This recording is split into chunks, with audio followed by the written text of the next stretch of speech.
In a small village surrounded by green fields and tall mountains, there lived a farmer named Raghav. He was a simple man, honest in his work, but his heart was always restless. Whenever life brought him good harvest, he rejoiced so much that he forgot everything else, but when droughts came, he fell into despair. When his children laughed and his family was healthy, he felt the world was perfect, but when sickness or trouble came to his home, he broke down with worry. His days were tossed between happiness and sorrow, and he often felt that life was nothing but a cruel game of chance. One evening, after losing his crops to a heavy storm, Raghav walked into the village square with a heavy heart. Under the great banyan tree sat Guru Anand, the old wise man whom everyone respected. People came to him for advice, for his words carried the calm of the river and the strength of the mountain. Raghav bowed before him and said, "Guruji, I am tired. My life is full of ups and downs. When happiness comes, I fear it will leave. When sorrow comes, I feel it will never end. My heart is weary from this endless storm. Tell me, how can I find peace that does not break with sorrow or fade with joy?" The wise man looked at him with kind eyes and motioned for him to sit. "My son," he said gently, "life will always give you both sweet and bitter, but peace does not lie in chasing one and rejecting the other. Tonight, I will tell you some stories. Listen well, and you may find your answer." He began with the tale of a water carrier in a faraway town. The man carried 2 pots tied to a pole across his shoulders. Every day he fetched water from the river and brought it back to his master's house. One pot was perfect, but the other had a small crack. By the time he reached home, the cracked pot was only half full. The perfect pot mocked its companion, saying, "You are useless. You waste water every day." The cracked pot felt ashamed and one day cried to the water carrier, "Master, I am broken. I am worthless. Why don't you throw me away?" The man smiled and replied, "My dear pot, have you not noticed the path we walk? Flowers bloom only on your side. I planted seeds there long ago, and you have watered them every day. Without you, there would be no beauty along this road." Guru Anand paused and looked at Raghav. "Do you see, my son? Even sorrow has a hidden gift. Just as the cracked pot gave life to flowers, sorrow waters the soil of patience and compassion in us. Do not curse sorrow. Honor it, for it makes you wise." Raghav thought deeply, and his heart felt a little lighter, but he still asked, "But Guruji, why can I not hold on to happiness? Why does it slip away so quickly?" The wise man smiled knowingly. "Let me tell you another story." He spoke of a farmer who lived in another village. One day his horse ran away, and the neighbors came, crying, "What bad luck!" But the farmer simply said, "Who knows what is good or bad?" A few days later, the horse returned, bringing 2 wild horses with it. The neighbors shouted, "What good fortune!" But the farmer said again, "Who knows what is good or bad?" Later, his son tried to ride one of the wild horses but fell and broke his leg. The neighbors cried, "What a tragedy!" But the farmer simply said, "Who knows what is good or bad?" Soon after, soldiers came to take all the young men to war.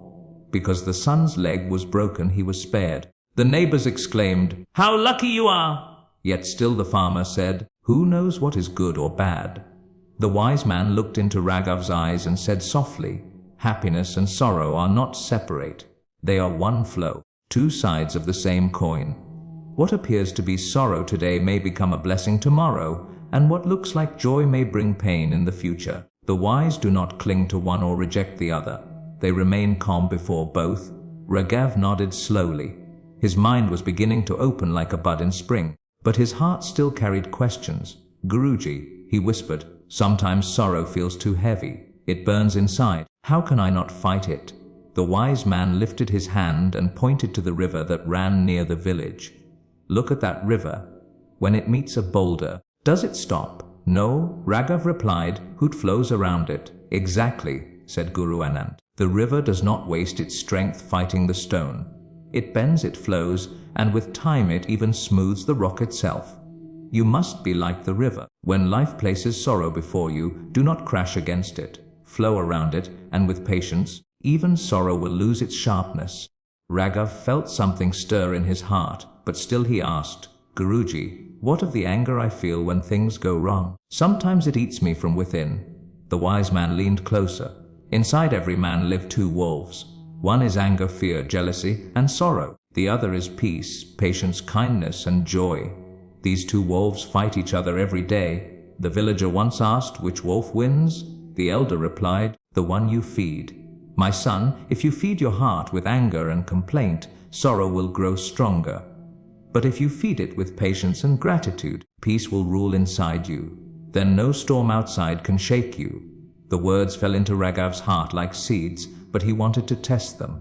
Guruji, can peace really remain even when life is cruel? The wise man's eyes softened. Let me tell you one last story. He spoke of a man who carried a stone in his hand all day. At first, it felt light, but as hours passed, it grew heavier until he could bear it no more. Finally, he dropped it and felt free. Pain is like that stone, Guru Anand said. If you clutch it tightly, it will break you. But if you set it down, acknowledging its weight without carrying it forever, you will find peace. Calmness does not mean life will never hurt you. It means you do not let hurt rule you. The stars began to appear in the night sky, and silence filled the village square. Raghav felt his chest loosen as though a knot had been untied. He bowed low and said, Guruji, I understand now. Happiness and sorrow will always come, but I must not let either carry me away. Like the river, I must flow. Like the cracked pot, I must see hidden blessings. Like the farmer, I must not rush to call something good or bad. And like the man with the wolves, I must feed patience and peace. The wise man smiled. Yes, my son, real strength is not in chasing happiness or escaping sorrow. Real strength is staying calm in every situation. This is the way to live in peace. From that day onward, Raghav's life was no longer a restless storm. The rains still failed some years, sickness still visited his home, and troubles still came, but he no longer collapsed beneath them. When sorrow arrived, he bowed to it like an old friend and let it pass. When happiness came, he welcomed it with gratitude, but did not